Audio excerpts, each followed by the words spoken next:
Welcome to the Faith-Based Christian Channel. Jesus asked, "Can ye not discern the signs of the times?" Subscribe to the Faith-Based Christian Channel today.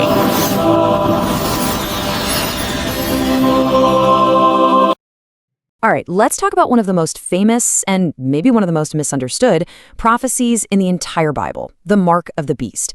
You've probably heard of it. For literally centuries, this one symbol from the book of Revelation has sparked endless debate, a lot of speculation, and, let's be honest, a good amount of fear. So let's peel back the layers and see what it's all about. Wow. I mean, the Bible does not pull any punches here. This warning from Revelation 14 is about as serious as it gets. The penalty for taking this mark is described as the full strength, no holds barred, wrath of God. It tells you right from the start the stakes here are incredibly high. So that's the million-dollar question, isn't it? What is this mark? Is it a literal tattoo? A microchip?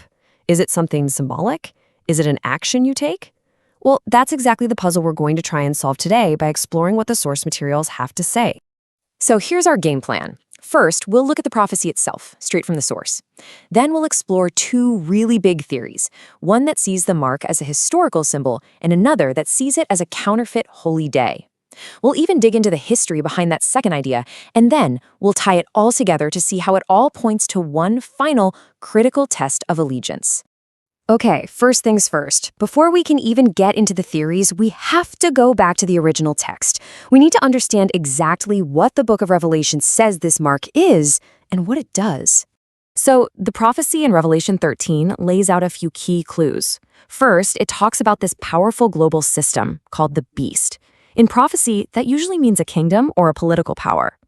Second, this system will force everyone to get a mark.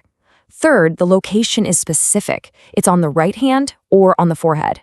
And finally, and this is huge, it has an economic function. Without this mark, you can't buy or sell anything. You're basically locked out of society. All right, let's jump into our first major theory. This perspective argues that the mark was something very specific and real to the people who first read Revelation, but its meaning is timeless. Now, check this out. Some scholars see a really striking parallel between the prophecy and the Roman Empire under Emperor Domitian. Coins back then had his picture on them, along with titles like Lord and God. You obviously had to hold these coins in your right hand to buy and sell. And get this, some people even wore coins on headbands. So for those early Christians, just using this money could feel like you were pledging allegiance to a ruler who was claiming to be divine. And this brings up a super important concept in prophecy called dual fulfillment. The idea is basically that a prophecy can come true in a smaller way in history, like with Domitian's coins, but that event also acts as a kind of preview, a foreshadowing of a final, much bigger fulfillment at the end of time. So the bottom line for this first theory is this. The mark isn't about a literal chip or a code.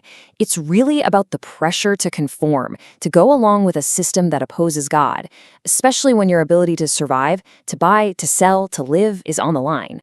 Okay, but that's just one take. Now let's pivot to the second major theory, which is, well, it's completely different. This one says the mark isn't an object at all. It's a specific act of worship that directly challenges one of God's commands. This theory sets up a powerful contrast. It goes back to the Old Testament, where God explicitly says the seventh-day Sabbath is a special sign between him and his people forever. The argument then is that the beast power creates a counterfeit sign, a different day of worship, Sunday, and promotes it as its own mark of authority. So the logic kind of unfolds like this. If God's people are identified by obeying his law, which includes the Sabbath, then any power that tries to change that law is setting itself up as a rival to God. So in this view, choosing to honor the man-made day of worship is how you accept the authority or the mark of the beast. The right hand represents your actions, your work, and the forehead represents your mind, your conscious choice to believe it. Okay, so you might be thinking, wait, where did Sunday worship even come from? Well, according to the sources that back this theory, it wasn't a practice you'd find in the early church. It was a major historical shift that happened a few centuries later. And this timeline really tells the story. Proponents of this theory point to pagan sun worship, which was a big deal in Rome long before Christianity took hold.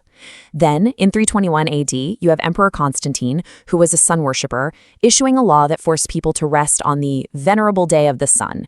And just a few decades after that, the church itself made the change official. And listen to this quote from the Council of Laodicea. It's incredibly direct. It flat out forbids Christians from resting on Saturday, calling it Judaizing. It then says if you are found resting on Saturday, you'll be shut out from Christ. It basically turned Sunday observance into a mandatory church law. So, just to be crystal clear, the sources we're looking at here conclude this was a deliberate change. They state this was a move by the church in Rome to make Christianity more familiar and appealing to all the pagans in the empire who were already worshiping the sun on Sunday.